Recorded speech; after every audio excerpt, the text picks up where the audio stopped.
Quando a gente fala de rotina, não tem como não pensar em fracasso. Sim, você vai fracassar.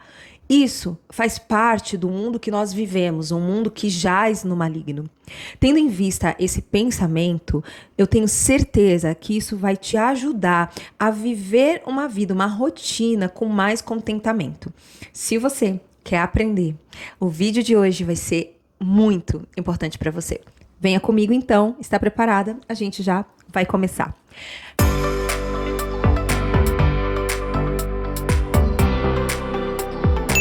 Meu nome é Thalita Alves e hoje eu quero compartilhar com você reflexões bíblicas para uma vida cristã prática vitoriosa. No Instagram, você me acha em @Thalita Alves Brasil. E aqui embaixo, se inscreva nesse canal, porque sempre que eu postar um vídeo novo, vai ativar ali uma notificação e você vai poder aproveitar no carro, no trabalho, cuidando das tarefas domésticas, não importa onde você esteja. Bom, não sei se já aconteceu com você. Vai lá, compra um tênis novo, pensando em fazer a sua corrida, de repente essa corrida não acontece, você coloca no seu planejamento de malhar 5 vezes na semana ou de fazer a sua devocional certinha todos os dias, passar na casa dos seus pais, ter mais tempo de qualidade com a sua família, ser produtiva no seu trabalho, mas de repente chega sexta-feira, você olha para sua agenda e nada daquilo que você havia planejado deu certo. Bom, a gente não pode negligenciar, em primeiro lugar, a importância de um bom planejamento. Não sei se vocês sabem, mas eu gosto muito de jogar tênis, né? Tem uma frase que é atrelada, né, o Richard, que é o pai das meninas, né, da Serena Williams e da Venus Williams, que dizia assim, que se você não planeja, você está planejando fracassar. Mas, ainda que a gente se esmere nessa organização mental, você vai notar que, de repente, você ficou presa no trânsito ou que você colocou a sua roupa no carro para ir para o Pilates e, de repente, ligam da escola do seu filho dizendo que ele não está bem e que alguém precisa ir buscá-lo. Como que você lida diante dessas situações? Primeiro ponto que nós devemos ter em mente está lá em 1 João 5,19. Sabemos que somos de Deus e que todo mundo jaz no maligno. Jaz quer dizer domínio, influência, poder. Então, se este mundo ele é dominado pelo maligno, nós vamos o tempo todo sofrer as oposições. Essa oposição, ela se dá de 3 formas. A oposição maligna se dá para fazer com que aquilo que a gente planeje não aconteça, principalmente quando estamos falando da pregação da palavra de Deus. Só para vocês terem uma ideia, eu estou gravando aqui e o tempo todo, enquanto eu estou conversando com vocês, a minha mente está trabalhando, dizendo assim, Thalita, isso que você está falando, ninguém vai ouvir. Vai descansar, não começa isso que você está fazendo. Quando nós estamos falando da palavra de Deus, sendo essa resistência, ela vai acontecer enquanto nós não apagarmos essa voz interna por meio da palavra de Deus, né? A certeza de que nós temos o Espírito Santo que nos dá o poder, né, para testemunhar. A gente simplesmente vai desligar a câmera, vai fechar o computador e vai dormir. E aí, mais uma vez, o inimigo vence. Existem muitas formas de oposição. Então, já sabendo que o mundo jaz no maligno, 2 Coríntios 4,4 diz assim, o Deus deste século cegou o entendimento dos incrédulos para que não lhes resplandeça a luz do evangelho da glória de Cristo. Em outras palavras, é como se, de uma certa forma, as influências malignas distraíssem as pessoas que estão ouvindo da palavra de Deus. E essas distrações, elas são como zumbidos aos ouvidos que cega a ponto de não compreender o que está sendo dito. Além disso, em Efésios 2:2 diz que o príncipe das potestades do ar, do espírito que agora opera nos filhos da desobediência. Esse príncipe, né, esse domínio, a palavra príncipe, né, ela tem a raiz de governo. Ele está operando nas pessoas que não têm ainda o Espírito Santo nelas. Bom, essa oposição real precisa estar muito condensada na sua mente, porque ela vai te ajudar a planejar melhor a sua rotina e também a evitar que você não lide biblicamente com as frustrações que vão acontecer durante a sua semana. 1 Tessalonicenses 2,18 diz: Por isso, bem quisemos ir até vós, pelo menos eu, Paulo, não somente uma, mas 2 vezes, porém Satanás nos impediu. Observem que Paulo, ele tinha o objetivo de pregar a palavra de Deus, mas não apenas uma, mas 2 vezes ele foi impedido. Mas ele não foi impedido por Deus, ele foi impedido por uma força muito maior. Em Jó 2,7, por exemplo, nós temos essa mensagem. Então Satanás saiu da presença do Senhor e feriu a Jó com tumores malignos. Está bem no comecinho de Jó, quando Satanás está passeando, né, pela terra e rodeando, e quando Deus fala: você está vendo Jó, o meu servo, né, temente a mim, que se desvia do mal e faz tudo o que é certo. Eu me agrado dele. E aí Satanás fala: lógico, porque você faz, né, enche a vida dele de bênçãos, deixa eu tocar nos bens, nos filhos, na saúde, para ver o que acontece.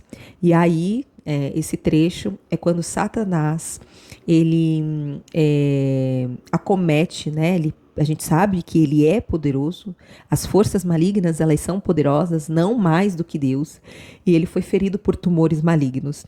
Lucas 13,16 diz: E esta, que é filha de Abraão, a quem Satanás trazia presa há 18 anos, não convinha soltar dessa prisão no dia de sábado. Nós estamos falando de uma mulher que estava encurvada há 18 anos. E essa doença, essa enfermidade, ela também tinha ali o poder maligno, né? Ela estava presa por conta dessa oposição. Além disso, nós temos 1 Crônicas 21:1, que diz assim: Então Satanás se levantou contra Israel e incitou Davi a levantar o censo de Israel. É um episódio em que Davi, ele está no auge ali do seu poderio, e ele é acometido por um sentimento de orgulho. Então ele pede que o comandante responsável faça uma contagem para saber quantas pessoas estavam sob o domínio dele. E nesse momento a gente sabe que este sentimento que o inflou veio da parte do inimigo. Bom, a gente tem um monte de passagens aqui, né? E também isso nos faz pensar que a gente não pode viver a nossa rotina como se nós estivéssemos de férias. Então, você vai lá, acorda 8h40 da manhã, toma uma ducha, desce para academia, vai trabalhar, faz o seu almoço, e aí quando chega no final do dia você fala: nossa, esqueci de fazer a minha devocional, e você nem percebe quantas coisas, né, quantas oportunidades você perdeu, ou quanto você poderia viver a sua vida de uma forma que glorificasse mais a Deus. Tudo isso porque a gente vive aqui nessa terra de uma maneira distraída. Aí de repente você vai lá, percebe que ficou 2 horas mexendo nas redes sociais, né?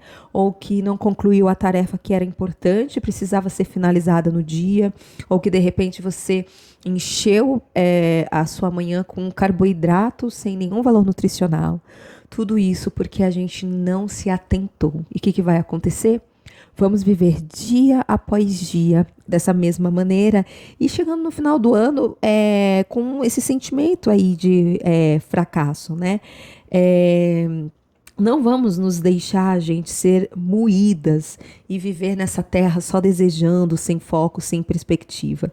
Se nós sabemos, né, que há um domínio e que a nossa luta não é contra humanos. Então, quando diz a nossa luta não é contra a carne, mas contra principados e potestades, isso significa dizer que o problema não é o seu chefe, né? O problema não é o síndico do seu prédio, não é o seu vizinho, não é a economia nem o político corrupto, não é o seu cônjuge que é egoísta, que não tirou o lixo do banheiro ou que de repente não pagou a conta que você havia pedido para ele. É contra a estrutura deste mundo que tem uma atuação invisível e que nós precisamos pensar o tempo todo. Bom, agora vamos para o ponto número 2. O ponto número 2, ele está em Gálatas 5,16, quando diz: andai no Espírito e jamais satisfareis a concupiscência da carne. O Espírito, ele não vai ser combatido com a sua carne, com as suas forças. Vocês entendem isso? Por mais que você leia livros sobre formação de hábitos, ou que você faça uma terapia cognitiva comportamental, ou que você tenha uma agenda. Eu já falei, inclusive, sobre a importância de ter uma agenda. Só você dar uma olhada nos episódios anteriores. Mas vamos combater o maligno por meio do Espírito, orientada e submissa a ele, por meio das disciplinas espirituais, lendo a Bíblia, orando sem cessar, estando em comunhão com os nossos irmãos, tendo uma vida honesta e consagrada a Deus, sendo de verdade, né, gente? E a partir daí nós não vamos dar espaço para os nossos desejos pecaminosos, para que de uma certa forma eles dominem a nossa vida. Tiago 1,14 diz: cada um, porém, é tentado pelo próprio mau desejo, sendo por este arrastado e seduzido. Satanás, ele é uma força poderosa e ele sabe exatamente qual é o nosso ponto fraco. Será que você tem essa consciência das tuas fragilidades? Será que o seu problema é a luxúria? Então, isso vai te levar a ter desejos pecaminosos, por exemplo, na área sexual. Será que a sua fragilidade é a glutonaria? Isso significa que você vai ter muita dificuldade em exercer a moderação. E você vai comer as suas emoções o tempo todo, sempre quando o seu filho brigar com você ou quando você estiver cheia de demanda, sem saber por onde começar, você vai lá e vai descontar na comida. Será que o seu problema são as finanças? Então você tem um grande desejo em ficar rica para poder frequentar diferentes lugares, comprar roupas bonitas, cosméticos caros. Isso quer dizer que você pode ter muita dificuldade em economizar e, mais do que isso, entrar em grandes ciladas. Pensando em querer ganhar mais, a gente acaba perdendo o pouco que nós já temos. Como é importante para a gente andar no Espírito. E andar no Espírito não é só ter uma conversa como uma amiga, ouvir um podcast, ir para a igreja de domingo de manhã e à tarde também, ou trabalhar servindo ao Senhor. É muito além do que isso, né? 1 Coríntios 16:13 diz o quanto é importante que a gente possa vigiar e orar para que a gente não entre em tentação. Mateus 26:11 diz que o espírito está pronto, mas a carne é muito fraca. Ou seja, por mais que o Espírito Santo habite dentro de nós, a partir do momento da nossa conversão, nós temos uma carne muito fraca. Os nossos olhos desejam muitas coisas deste mundo. E essa briga é como aquilo que a gente ouve sempre, né? Aquilo que nós alimentarmos é aquilo que vai crescer nas nossas vidas. Um exemplo pessoal que eu já comentei com algumas de vocês. Faz muito tempo que Deus desejava me usar mais. Só que as minhas atitudes estavam me impedindo de ser uma bênção na vida das pessoas, porque faltava em mim seriedade, faltava foco, faltava lutar espiritualmente contra as distrações da minha mente. E como que eu comecei a vencer? Comecei a vencer quando eu me organizei e coloquei a Deus como uma prioridade na minha vida. Eu não vou sair da minha casa sem ler a tua palavra. Eu vou me esforçar para fazer uma atividade física, porque quando eu faço isso, eu percebo que além de eu ficar mais feliz, né, e ser um presente para a sociedade, eu sinto que as minhas emoções, elas estão muito mais controladas, né? Eu tenho um domínio melhor sobre mim mesma. E você, tá lutando contra o quê? Coloca aqui nos comentários no YouTube e no Spotify o que você tem enfrentado na tua vida, que tem impedido de ser uma bênção na vida das outras pessoas. Às vezes a gente fala, eu tô lutando contra a procrastinação. Tá, você está lutando como? O que você tem feito? Se a gente pensar num boxeador, como que ele luta? Ele chega de qualquer jeito, chinela havaianas, com uma regatinha, uma bermuda de surfista. De forma nenhuma, né?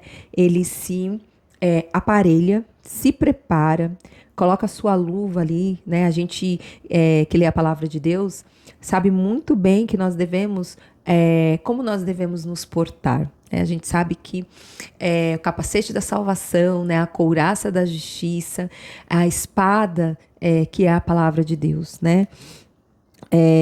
Será que você está se enchendo de açúcar? Será que você está se enchendo de séries, maratonando? Você vai sentar para conversar com alguém e você não tem um assunto interessante, porque você só fala de um mundo da fantasia. Quando a gente vive muito nesse mundo da fantasia, que isso inclui inclusive a fofoca, porque a fofoca é uma delícia e é uma forma também da gente se excluir, né, da vida real, nós estamos abrindo, ou melhor, escancarando uma porta para Satanás ter domínio sobre nós, né, sobre a nossa vida. Salmo 119, 25 diz: a minha alma está apegada ao pó. Vivifica-me segundo a tua palavra.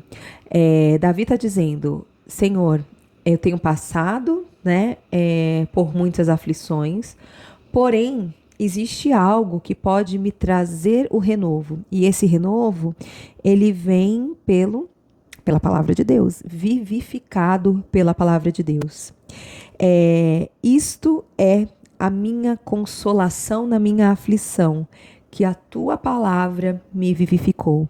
Ele agradece ao Senhor, ele sente o consolo de Deus, porque se ele começou um dia pensando no fracasso ou pensando que ele ia perder aquela guerra, ele finaliza dizendo que na verdade ele foi vivificado, renovado, os olhos voltaram a brilhar, a energia ressurgiu, o vigor veio novamente por conta da palavra de Deus. Então, a Bíblia, a leitura atenta, uma leitura não mecânica, mas uma leitura meditativa, contemplativa, ela é capaz de renovar os nossos sonhos, nos dar esperança e nos revigorar quando parece que tudo está perdido. Eu estava pensando que eu tenho uma rotina muito diferente, lógico, de muitas de vocês. As mulheres casadas, por exemplo, elas dizem que acordam e primeiro vão preparar, né, o café da manhã, a lancheira das crianças e aproveitam quando estão voltando, né, de deixar, algumas que não trabalham, enfim, de deixar os seus filhos na escola para assim ter o tempo com Deus. Mas eu quero mesmo assim te encorajar a pensar em estratégias de mudança da sua rotina, como, por exemplo, iniciar a sua devocional antes de qualquer coisa. De fazer a sua atividade física, você faz ali o seu café, acordar mais cedo, sabe? E acordar os teus filhos quando você já teve a sua boa parte com Deus. E o lado bem positivo disso é que nada melhor do que estar com Deus quando a casa, né, está em silêncio. Salmo 34:17 diz: clamam os justos, e o Senhor os ouve e os livra de todas as suas angústias. Quando nós clamamos a Deus, quando nós verdadeiramente, com um coração contrito, nós pedimos a Deus para que Ele nos ajude a ter uma boa rotina nessa semana que está começando ou nessa semana que está terminando, para um novo projeto que você deseja, se ajoelhando, pedindo oração com irmãs, né, piedosas, que você sabe que tem uma vida consagrada ao Senhor. Isso vai fortalecer você. Eu faço parte de um grupo de oração uma vez por semana e nós acordamos às 5 horas da manhã. 5 horas da manhã a gente faz uma ligação simples e direcionadas nós ficamos orando pelas nossas famílias, pela nossa igreja e por outras pessoas que têm passado por tribulações. E olha, Deus tem abençoado de maneira grandiosa. Veja que viver no Espírito não é algo que acontece de maneira sobrenatural. Exige também estratégias da tua parte, né? Esdras 8:23 diz, por exemplo, nós, pois, jejuamos e pedimos isso ao nosso Senhor, e Ele atendeu às nossas orações. Esdras, enquanto um líder responsável por iniciar a construção do muro, simplesmente usa uma disciplina espiritual que algumas igrejas têm deixado, né, de conversar a respeito, que é o jejum. Nós vamos falar, vou ter um episódio só sobre isso, mas a gente sabe que ele e o povo obteve êxito quando, por meio do jejum, da oração, decidiu se humilhar diante de Deus, humilhar a sua carne diante de Deus. Agora eu quero dar uma boa notícia. O terceiro ponto, ele está escrito em Colossenses 2:15. E, despojando os principados e as potestades, os expôs publicamente e deles triunfou em si mesmo na cruz. Jesus Cristo, quando veio ao mundo, por meio do Espírito Santo, e também tendo uma vida aqui na terra como nós, passando pelas mesmas dificuldades, frustrações, tentações, dores e tristezas. Em Colossenses, ele está dizendo, por meio de Paulo, que já vencemos o maligno por meio da morte de Jesus na cruz. 1 João 3:8 diz, para isto, o Filho de Deus se manifestou para destruir as obras do diabo. Todas as obras do diabo, inclusive a morte, já foram destruídas. Nós temos a certeza, quando entregamos a nossa vida para Jesus, por meio de uma simples oração, reconhecendo que nós somos pecadoras, né? Reconhecendo que a gente vai falhar o tempo todo, entendendo que o amor de Deus, como está dito em João 3,16, ao dizer que Deus amou o mundo de uma maneira tão singular, né? De tal maneira que demonstrou este amor, dando o único filho dele. E esse amor, ele não foi apenas para os que são judeus, ou para quem nasceu numa família abastada, ou para quem veio de uma família cristã evangélica. A palavra, ela diz que é para todo aquele que nele crê. Todo aquele que nele crê não vai perecer, ou seja, não vai passar pela segunda morte, mas vai viver eternamente com Deus. Nós já vencemos a morte por meio de Cristo Jesus. O sangue que foi derramado por um ser perfeito, imaculado, que não pecou em nenhum momento.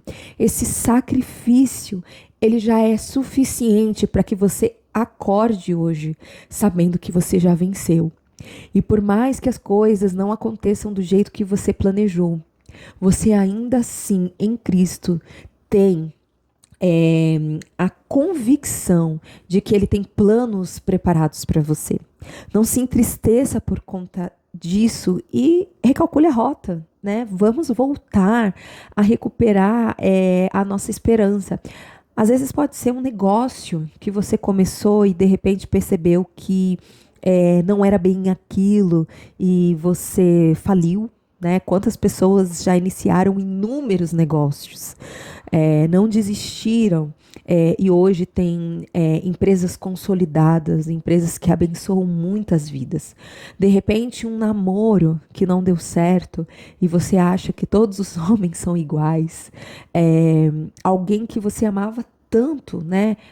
Uma amiga, ou seu próprio cônjuge que falhou com você, e você acha, não, é melhor me separar porque não vale mais a pena, vai fazer sempre da mesma maneira, porque eu não confio mais. Não vamos deixar, gente, que o príncipe deste mundo arranque de nós a força que nós já temos em Cristo Jesus. Hebreus 2,14 diz: portanto, visto como os filhos participam da carne e do sangue, também ele participou das mesmas coisas para que pela morte destruísse o que tinha o poder da morte, isto é, o diabo. Então, na carta aos Hebreus, que nós não sabemos quem escreveu, por isso que nós falamos a carta aos Hebreus, já temos a convicção, né? Está escrito ali, né, que a morte ela já foi destruída. E agora, o que você vai fazer? Quem você vai deixar governar a tua vida? Sabendo que nós vivemos neste mundo caído, quais têm sido as tuas estratégias para vencer? Será que você deixa, talvez, para se exercitar no final do dia? Quando você já está cansada, teve um dia exaustivo e a única coisa que você quer é comer aquele prato de macarrão e aquela Coca-Cola zero e a salada passa longe. Ou aquelas pessoas que falam, vou tomar só uma tacinha de vinho. E aí durante um mês vira uma taça, depois vira 2 taças. E quando você vê, você está se embriagando e bebendo todos os dias. Porque você não está sabendo lidar de maneira bíblica com as frustrações. Será que você tem usado o tempo que você está indo, né, até o seu trabalho para pegar e ler, ouvir um trecho da palavra de Deus, ou ouvir um podcast que não fala de bobagens, né, ou de frivolidades, ou de coisas vazias, mas que te ensinam a caminhar e a refletir de uma maneira prática sobre como ser uma mulher cristã que de fato glorifica a Deus no cotidiano? Como que você tem lidado com o seu esposo? Talvez deixar um bilhete, né, em algum lugar, dizendo o quanto você ficou feliz porque ele fez a sua marmita, ou ele encheu o tanque do carro, ou no final de semana ele levou o carro para lavar. Será que você tem usado os seus lábios, né, a sua boca para encorajar as outras pessoas? Ou você tem falado do seu coração de uma maneira fingida, lisonjeando as pessoas só para obter aquilo que você quer? E aí? Essa resposta eu não vou conseguir te dar, mas você, na palavra de Deus, tem todas as respostas para a tua vida. Vamos orar? Querido Deus, obrigada pela oportunidade de refletirmos sobre as frustrações. Enquanto nós vivermos aqui neste mundo, nós vamos lidar com coisas que quebram, relacionamentos que não dão certo, horários que não batem, trânsito, mágoas, frustrações e frustrações. No entanto, nós temos a certeza de que, a partir da nossa conversão, o Espírito Santo habita dentro de nós e ele é o nosso ajudador. Nós temos também os anjos do Senhor, que está escrito em Hebreus, que eles estão ao nosso redor para nos auxiliar. E nós já vencemos o mundo por meio de Jesus Cristo. Não há neste mundo ninguém que tenha poder maior do que o Senhor. Glória a Deus nas alturas por isso, porque já somos vencedoras. Diante disso, o Senhor nos dá coragem para levantar a nossa cabeça, com seriedade e intrepidez, viver uma vida vitoriosa. Nos ajude nas nossas fraquezas e nos dê um coração contrito e humilde diante de Ti. É isso que eu oro com convicção, crendo que vamos receber no nome precioso e poderoso de Jesus Cristo. Amém. Compartilhe, comente, coloque aí um gostei. É uma forma de fazer com que esse vídeo chegue para outras pessoas. Até o nosso próximo vídeo.